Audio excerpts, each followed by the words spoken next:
नमस्कार, स्वागत है आप सबका हमारे खास कार्यक्रम देश देशांतर में। मैं हूं कवीन सचान। रेलवे बोर्ड देश के कुछ चुनिंदा रेल मार्गों पर पैसेंजर ट्रेनों को चलाने की जिम्मेदारी प्राइवेट कंपनियों को देने पर विचार कर रही है। इससे पहले रेलवे ने पायलट प्रोजेक्ट के तौर पर 2 ट्रेनों को चलाने की जिम्मेदारी IRCTC को देने की योजना तैयार की है। नए प्लान के तहत टिकट और ट्रेनों के अंदर सेवाएं मुहैया कराने की जिम्मेदारी IRCTC को मिलेगी और रैक की जिम्मेदारी भी IRCTC की होगी। इसके बदले में IRCTC भारतीय रेलवे वित्तीय प्राधिकरण को सालाना लीज का चार्ज चुकाएगी। ये ट्रेनें बड़े बड़े शहरों को जोड़ते हुए स्वर्णिम चतुर्भुज मार्गों पर चलेंगी और अगले 100 दिनों में कम भीड़भाड़ वाले और टूरिस्ट रूट पर ट्रेन चलाने के लिए रेलवे बोर्ड प्राइवेट कंपनियों से प्रस्ताव मंगाने जा रहा है। तो समझेंगे कि असल में ट्रेनों के संचालन को लेकर इन नए कदमों की जरूरत क्यों पड़ रही है, इसका असर क्या होगा और इसके चलते रेलवे और यात्रियों को क्या कुछ फायदा या क्या बदलाव देखने को मिलेगा। हमारे साथ 4 खास मेहमान हैं। स्टूडियो में हमारे साथ मौजूद हैं Arun Kumar Banocha, former chairman and managing director IRCTC से। आपका स्वागत है अरुण जी। Thank you. हमारे साथ रश्मि कपूर हैं, farmer additional member finance railway board से। आपका स्वागत रश्मि जी। गणपत सुब्रमण्यम है, चीफ ऑफ ब्यूरो पुथैया थलेमरई से। आपका भी स्वागत है। और शांति नारायण जी हैं, farmer member traffic railway board से। स्वागत है शांति नारायण जी आपका। शांति नारायण जी, शुरुआत में आपसे करना चाहूँगा कि ये जो पायलट प्रोजेक्ट है, अभी 2 रूट तय किए गए हैं जिनको IRCTC को दिया जाएगा और ये रूट वो होंगे जहाँ पर टूरिस्ट जो डेस्टिनेशन है उन रूट का चयन किया जा रहा है। वजह क्या है? क्या इन रूट पर फिलहाल मुनाफा नहीं है रेलवे को, यात्री उतने ज़्यादा नहीं है? क्या टारगेट क्या है, क्या लक्ष्य जिसे हासिल करने के लिए हम इस पायलट प्रोजेक्ट को देखते हैं?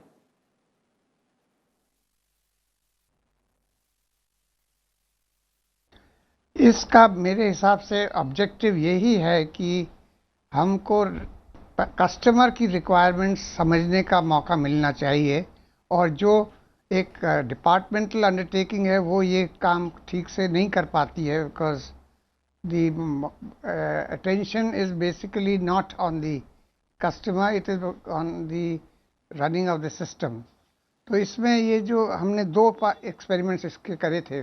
पहले हमने फ्रेट ट्रेन्स का करा था जिसमें कंटेनर कॉरपोरेशन को बनाया था और फिर लेटर प्राइवेट कंटेनर ऑपरेटर्स को भी दिया है जी। और इसका कॉन्सेप्ट यही है कि रेलवे एक फिक्स्ड एक्सेस चार्ज ले लेती है और फिर the private operator he provides a service जो कि पब्लिक के लिए पब्लिक के पॉइंट ऑफ व्यू से अच्छी सर्विस प्रोवाइड कर सके।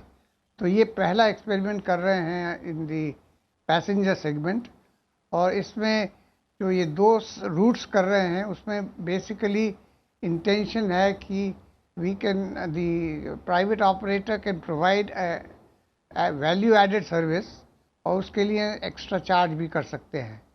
तो इसका दोनों पर्पसेस हैं, एक तो कस्टमर का फोकस रख के कस्टमर नीड्स और एस्पिरेशंस को मीट करने की कोशिश की जा रही है और दूसरा कुछ रेवेन्यू, एडिशनल रेवेन्यू भी मिलना चाहिए।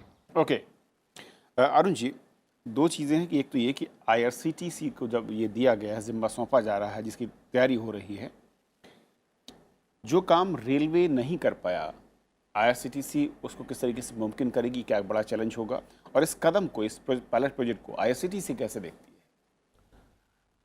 देखिए, मेरे हिसाब से बहुत ही अच्छा, बहुत ही बढ़िया वेलकम स्टेप है, क्योंकि जब भी सरकारी सेवाओं से कोई उपयोग करता है तो उसका एक्सपीरियंस ये रहता है कि उसमें थोड़ी सिस्टम में केयरलेसनेस रहती है। आप स्टेशन पहुंचे, आपको कुली नहीं मिल रहा, ओवर चार्ज कर रहा है, ट्रेन में जगह नहीं मिली, TT नहीं मिला, उसकी जगह पर अगर आपको एक वेलकमिंग कोई वहाँ पे स्टेशन पर रिसीव करता है या आपको घर से ले आता है, घर तक छोड़ने की रखता है, या व्हील चेयर आपको चाहिए, व्हील चेयर आपको फ़ोन करके पूछता है, आपकी गाड़ी पे आके एस्कॉर्ट करता है, रिसीव करता है, या ट्रेन में आपको सुबह सुबह पेपर पढ़ना है, पेपर दे दे, या आपको खाने की क्वालिटी में आपको चेंज चाहिए, सुपीरियर खाना चाहिए जो आजकल थोड़ा बहुत कैटरिंग से किया जा रहा है। अगर ये सारी फैसिलिटीज़ आपको एक जगह पर मिल जाती हैं तो it is one of the best thing which could have happen.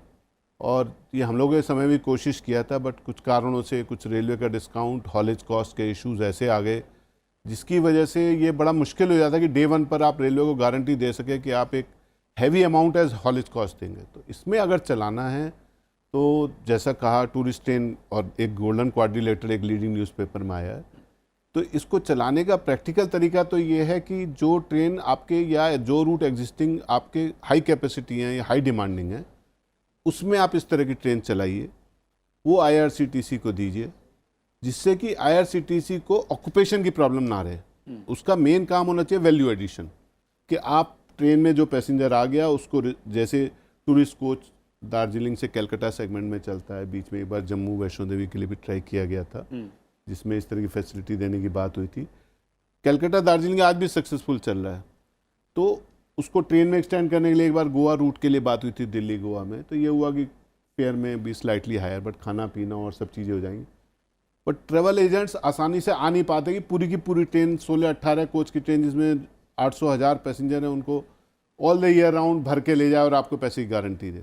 Even they were not willing to pool. Now IRCTC अगर ऐसे में से किसी रूट को जिसको ऑफलोड किया जाता है, मान लिया से बॉम्बे अहमदाबाद है, दिल्ली आपका लखनऊ कानपुर है, या आपका पटना कलकत्ता है, या बॉम्बे गोवा है, जिसमें आपका ऑलरेडी ऑक्यूपेशन अच्छा है, लोग आप प्रूवन है आपका कि वो एक्स्ट्रा चार्ज भी देने को तैयार हैं अगर ज़रूरत पड़े, तो ऐसे रूट्स पर जब आप चलाएंगे शुरू में तो IRCTC को कॉन्फिडेंस डेवलप होगा, जो टीदिंग ट्रबल्स हैं वो पता चलेंगी, और कुछ समय बाद देखेंगे कि वो आपको जो लेस ऑक्यूपेशन वाली या टूरिस्ट ट्रैफिक हैं, आप देखते हैं भारत दर्शन की इतनी ट्रेनें चलती हैं, हम रेलवे से रेक्स मांगते थे, हमें मिलते नहीं थे चलाने के लिए।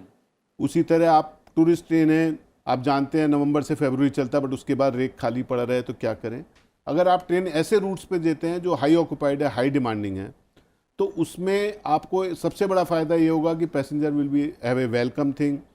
उसमें जो रेलवे साइड से इंश्योर करना पड़ेगा आपको, एक तो उसमें हॉलेज कॉस्ट में हैंड होल्डिंग करना पड़ेगा। आप डे वन से नहीं कह सकते मुझे पूरा हॉलेज दीजिए 100%। आप डे वन से ये इंश्योर करें उसकी फिटिंग्स वगैरह अच्छी हो, उनकी मेंटेनेंस अच्छी हो, उसके AC ठीक चल रहे हों, सिक्योरिटी एंगल से कोई प्रॉब्लम ना आए। Otherwise it will be a highly successful experiment. मैं आपको एक छोटा एग्जाम्पल देना चाहता हूँ। आज आप वैष्णो देवी जाइए, कटरा स्टेशन पर, वहाँ पर 8-10 rest house holiday home type के बने हुए हैं। They are nothing less than 3 star facility, they are amongst the best available in the Katra. जो भी उस रूट पर गया है, नोन अननोन आके हमें कॉम्प्लीमेंट करते हैं, आप इतना अच्छा फैसिलिटी अवेलेबल करा रहे हैं। सेम थिंग जब आप रिटायर रूम में जाते हैं तो बड़ा एक्सपीरियंस अच्छा नहीं होता था। तो आपको value addition, quality addition, and then you have to have a system of feedback to have improve on cyclic manner.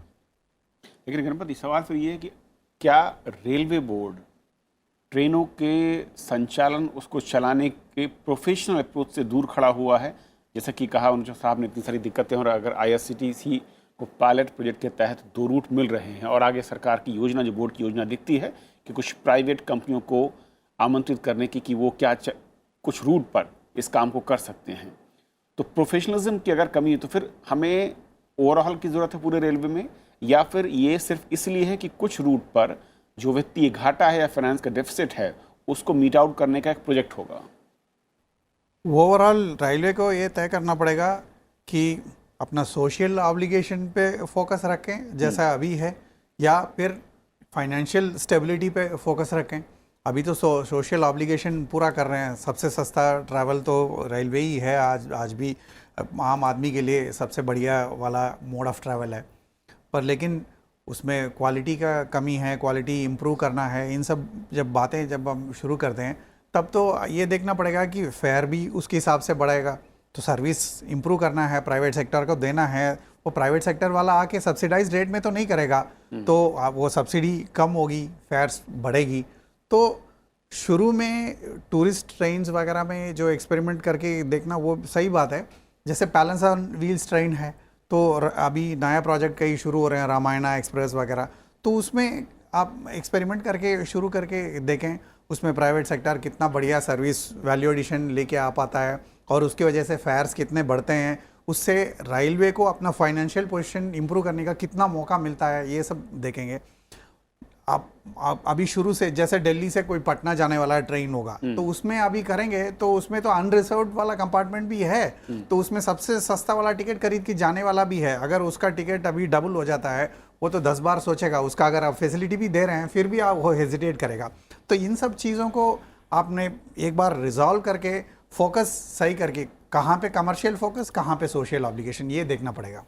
रश्मि जी, वित्तीय लिहाज से अगर देखें, फाइनेंस के नज़रिए से क्या एक बड़ा मोटिव एजेंडा जैसे कि सुब्रमण्यम कह रहे हैं कि वो देखता है कि भारतीय रेलवे में जिस तरीके से घाटे की एक कहूँ कि लगातार एक चल रहा है कई दशकों से, उसको कहीं ना कहीं अब बदलने की कोशिश इस तरह के प्रोजेक्ट के ज़रिए, और अगर ये सक्सेसफुल होता है किस तरीके के बड़े चैलेंजेस हों, क्योंकि जो इंफ्रास्ट्रक्चर है उसको भी हमें देखना होगा कि किस तरीके का है और क्या वो सपोर्ट कर पाता है उस नए सिस्टम को जो कि हम चाहते हैं अगर उसमें प्राइवेट सेक्टर आता है।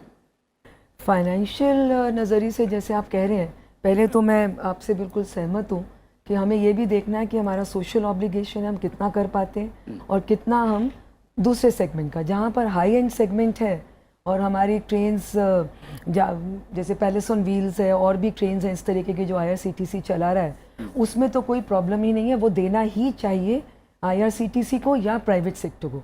सिमिलरली जो टूरिस्ट के अलावा कोई पिलग्रिम रूट्स हो या कोई स्पेशल ऑपरेटर के रूट हो, जैसे चार धाम यात्रा के बात चल रही थी कि रेलवे ट्रैक बने या कोई और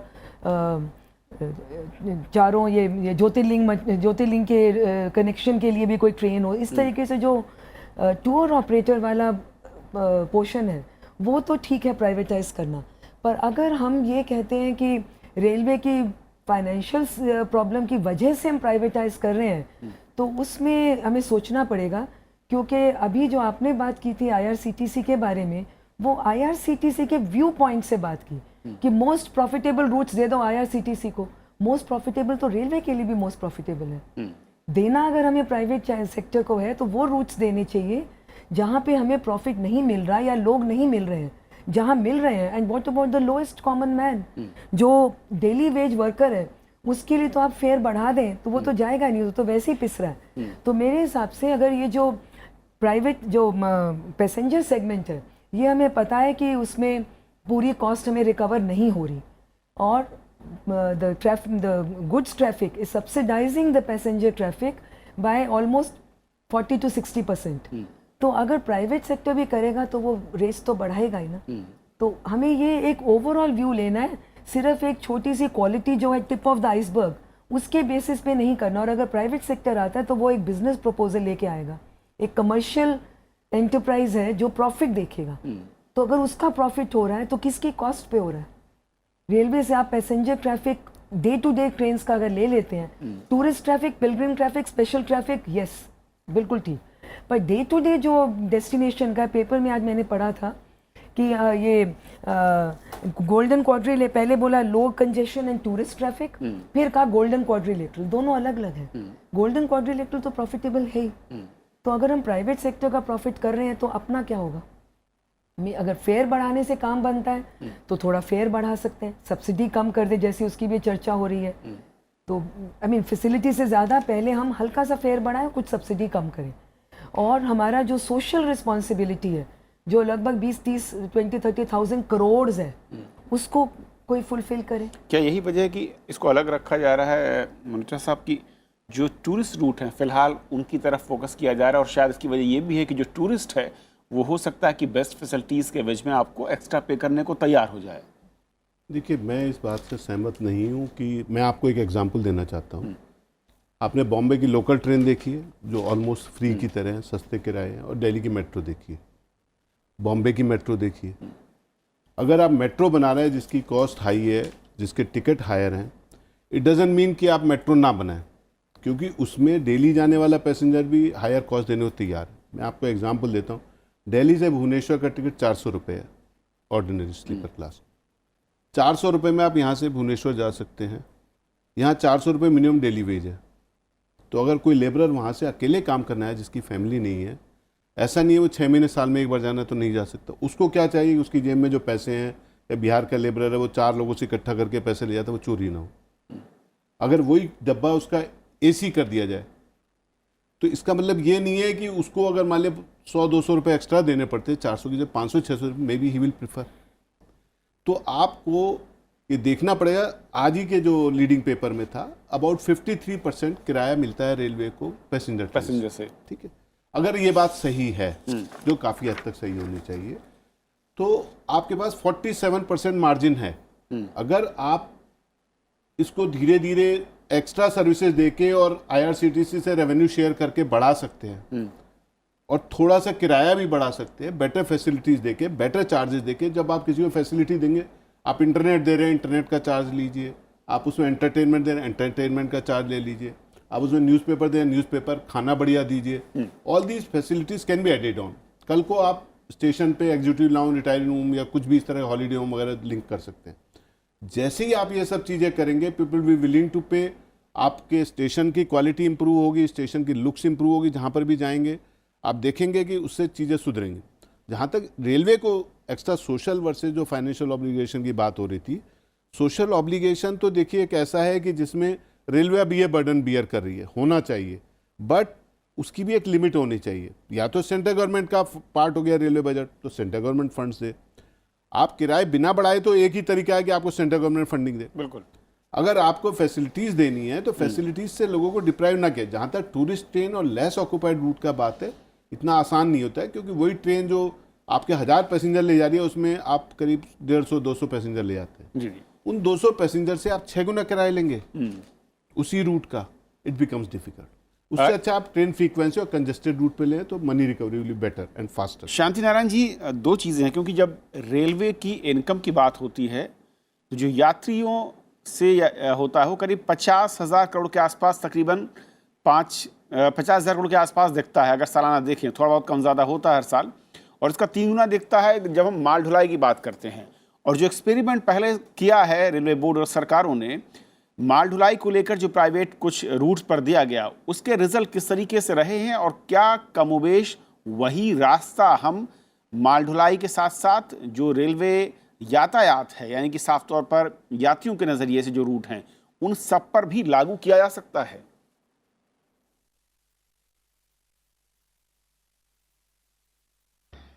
मेरे हिसाब से ये सोशल बर्डन और सोशल कॉस्ट वगैरह इश्यूज को कंफ्यूज नहीं करना चाहिए इस प्रोजेक्ट में। ये प्रोजेक्ट जो बनाया जा रहा है, मेरे ख्याल से इसमें अटेम्प्ट किया जा रहा है कि हम सर्विसेज को पहले इम्प्रूव करें, वैल्यू एडेड सर्विसेज दें। तो जब हम वैल्यू एडेड सर्विसेज देते हैं तो हमको फेयर प्राइसेस बढ़ानी तो पड़ेंगी, पर वो ग्रेजुअल प्रोसेस करेंगे हम। और जो जो सर्विसेज पब्लिक की डिमांड है वो करके ऐड ऑन उसमें फेयर डालते जाएंगे, तो then we can meet the promise के हम सर्विसेज भी इम्प्रूव कर रहे हैं और थोड़ा people would be willing to pay for that extra service. तो ये सोशल बर्डन और प्रॉफिटेबिलिटी ऑफ द रेलवेज ठीक है, ये these are two basic issues. पर इस वक्त हमारे पास अब जो कैपेसिटी बिल्ड करने का प्लान किया जा रहा है, डेडिकेटेड फ्रेट कॉरिडोर्स अगर बन जाते हैं तो हमारे पास capacity on the main route available होगी। इस वक्त हमको स्कोप है कि हम ऐसी सर्विसेज चलाएं जिसको पब्लिक की एस्पिरेशंस को हम मीट कर सके। उसमें फेयर बढ़ाएंगे भी हम, पर वो चीज़ नहीं करेंगे जैसे कि पैलेस ऑन व्हील था हमारा एक टूरिस्ट ट्रेन, जिसमें $400 पर डे का एक फेयर बनाया। वो हमारी इंडियन पब्लिक के लिए नहीं है, वो फॉरेन टूरिस्ट के लिए है। हम एक कोशिश कर रहे हैं इस प्रोजेक्ट के थ्रू कि हम एक इम्प्रूव्ड सर्विस दें for the common, for the people of India, not necessarily the masses but people in the middle class people, उनको हम ऐसी सर्विसेज दें जो कि उनको इस वक्त रेलवे से मुश्किल दे फील दैट रेलवे एक यात्री के तौर पर यात्री पे करना चाहता है आप करेंगे सर्विसेज को, और वो उसके बदले में चाहता है कि उसे मिले। ये प्रोजेक्ट दूसरी तरह से जी। रश्मि जी, दो चीजें, तो ये कि जिस तरीके से ये प्रोजेक्ट है, क्या एक बड़ा इसका फायदा आपको दिखता है ओवरऑल अगर ऐसे आगे बढ़ाते हैं अलग अलग रूट पर? और दूसरा ये आईआरसीटीसी जैसी संस्थाओं के लिए चैलेंज क्या होगा? जो ये प्रोजेक्ट है अभी इसमें ये नहीं क्लियर हो रहा कि इसका बेसिस क्या होगा। हॉलेज का चार्ज के बेसिस पे है कि रेवेन्यू शेयर के बेसिस पे। अगर हम सिर्फ आज की डेट में IRCTC से हॉलेज चार्जेस लेते हैं, जो ज़्यादातर जो टूरिस्ट सेगमेंट के भी ट्रेन्स हैं, तो हॉलेज चार्जेस तो फिक्स्ड अमाउंट है, उसका एक फार्मूला है। और जहाँ तक मुझे पता है हॉलेज चार्जेस में अभी एक रिबेट दिया गया है 50%, और रेलवे को उससे प्रॉफिट नहीं हो रहा है, बल्कि they are not able to meet with the actual cost of haulage. तो अगर हॉलेज चार्ज मॉडल है तो फिर तो यही हुआ कि आपने प्राइवेट ऑपरेटर को ट्रेन दे दी, उसने रेलवे को हॉलेज चार्ज दिया जो कि बेसिक ऑपरेशंस के लिए और उनके ट्रैक एक्सेस के लिए, और उसके बाद he is free to run business as he wants. Profit sharing, और अब चाहे वो कुछ भी अपना फेयर बढ़ाए, सर्विसेज दे, या तो हम फेयर उतना ही रखें और हॉलेज चार्जेस इतने ही रखें, और तब देखें कि प्राइवेट सेक्टर उसमें चैलेंज एक्सेप्ट करके उसको अच्छी सर्विसेज दे सकता है कि नहीं। ज़्यादा पैसे फेयर को अगर वो डबल कर देते हैं कि हमारा 59% ही चल रहा है, बाकी लॉस में चल रहा है, और अगर फेयर डबल हो जाता है इवन फॉर मिडिल क्लास, जो मिस्टर शांति नारायण कह रहे हैं, अगर मुझे भी रोज़ जाना हो, फ्रीक्वेंटली जाना हो, तो मैं 2 बार सोचूंगी अगर बहुत हाई फेयर हो। तो मिडिल क्लास के लिए भी ये मतलब नहीं है कि फेयर इतना ज़्यादा बढ़ जाए कि पैसेंजर ही ड्रॉप हो जाए। तो मेरे हिसाब से एक तो पहले ये डिसाइड होना चाहिए कि रेलवे का लॉन्ग टर्म ऑब्जेक्टिव क्या है, सोशल नीड, सोशल कॉज, वो सब छोड़ के do we want to survive as Indian railways और नॉट। DFCC में तो हम अपना बिजनेस सेगमेंट दे रहे हैं फ्रेट, और पैसेंजर सेगमेंट हम यहाँ दे दें, तो रेलवे के पास बचा क्या? जिस ऑर्गेनाइजेशन ने हमको पाला उसके पास बचा क्या? Only tracks and maintenance. बड़ा चैलेंज क्या है, फॉर्मूला, प्रॉफिट शेयरिंग, या कुछ और रास्ता आप देखते हैं? देखिए, मैं इस मामले में थोड़ा अलग व्यू रखता हूँ और कुछ सहमत भी हूँ। देखिए, मेन बात यह है कि आपको some sort of hybrid model सोचना पड़ेगा। अगर IRCTC को देना है तो शुरू में आपको हैंड होल्डिंग करनी पड़ेगी। आप ये नहीं कह सकते पहले दिन से मुझे फुल हॉलेज दीजिए। इट कुड बी कि आपने कहा 50% जैसे कह रहे हैं सेगमेंट दिया, और आपको ग्रेजुअली हर मंथ 2% बढ़ाते रहे, सो दैट आफ्टर 2 years। नहीं, मामला सिर्फ IRCTC नहीं है, 100 दिनों के अंदर कुछ नए प्राइवेट प्लेयर्स को लाने की बात हो रही है। सपोज प्राइवेट को लाना है तो प्राइवेट, क्या वो इंटरेस्ट लेंगे जिस तरीके के मॉडल हैं? देखिए, प्राइवेट में आई एम 100% कन्विंस्ड कि इस मॉडल पे कोई नहीं आएगा जिसमें 70% हॉलेज कॉस्ट कमिटेड बेसिस पे with demurrage and wharfage for the rates which are stable have to be paid on day in and day out basis. तो आपको उसको वहाँ डिस्काउंट देना पड़ेगा, या उसको रेट उस फॉर्म पे देना पड़ेगा जहाँ पर वो ऑलरेडी फुल ट्रेन चल रही है। आपने उसको कहा मैं राजधानी दिल्ली बॉम्बे सपोज 4000 आज AC फर्स्ट ले जाता हूँ, AC 2 tier 2500 में ले जाता हूँ, आप इसे 3-3.25 लीजिए, खाने की क्वालिटी में ये सुधार कीजिए, AC फर्स्ट की सर्विसेज जो आज की डेट में है आप सबको प्रोवाइड कर दीजिए। AC फर्स्ट के जो कुशन बेड और ये सब हैं, you can make it superior luxurious segment type, charge more there. आप ये भी कर सकते हैं कि AC 3 tier में आप पर्सनलाइज सर्विसेज कुछ ऐड ऑन कर सकते हैं, आपको योगा, जिम या कुछ इस तरह की चीज़ें डाल सकते हैं। लोगों की लंबी लंबी जर्नी होती है, 48 घंटे की जर्नी भी होती है, छोटी जर्नीज भी होती हैं। टूरिस्ट की रिक्वायरमेंट अलग है, परंतु टूरिस्ट के साथ ये है कि गाड़ी जाके रुकेगी, उसको AC कोच चाहिए। अब AC की चार्जिंग फैसिलिटी आपको लंबी ट्रेन के लिए कहाँ से लाएंगे, वो क्रिएट करनी पड़ेगी। तो ये एक स्ट्रगल चलेगा। जैसे शांति नारायण साहब ने कहा कि कंटेनर रेक से जैसे शुरू हुआ, और आज कंटेनर रेक एक नहीं 10-10 बड़ी बड़ी कंपनियां और सब कमा रही हैं बीच में except recession. Same thing will can come in passenger segment, but it will take 3-4 decades, it's not a matter of day और 2। चलिए, देखना होगा कि जो पायलट प्रोजेक्ट है किस तरीके से आगे बढ़ता है और उसके नतीजे क्या रहते हैं, उसके बाद ही तय हो पाएगा कि हम जब एक बेहतर रेल यात्रा की उम्मीद करते हैं वो कब और कैसे और कितने पैसों में मुमकिन हो पाएगी। बहुत बहुत शुक्रिया आप सभी मेहमानों का हमारे साथ इस चर्चा में शामिल होने के लिए। तो फिलहाल आज इतना ही, नमस्कार।